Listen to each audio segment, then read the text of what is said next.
I was there to push people beyond what's expected of them. I believe that is an absolute necessity. Otherwise, we're depriving the world of the next Louis Armstrong, the next Charlie Parker. I told you that story about how Charlie Parker became Charlie Parker, right? Joe Jones threw a cymbal at his head. Exactly. Parker's a young kid, pretty good on the sax, gets up to play at a cutting session, and he it up. And Jones nearly decapitates him for it. And he's laughed off stage. Cries himself to sleep that night. But the next morning, what does he do? He practices.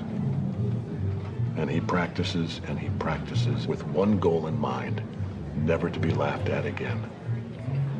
And a year later, he goes back to the Reno, and he steps up on that stage and he plays the best solo the world has ever heard. So imagine if Jones had just said, well, that's okay, Charlie. That was all right. Good job. And Charlie thinks to himself, well, I did do a pretty good job. End of story. No bird.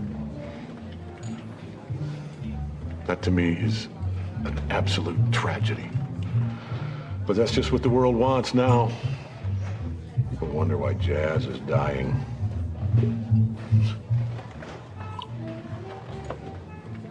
I'll tell you, man, and every Starbucks jazz album just proves my point, really.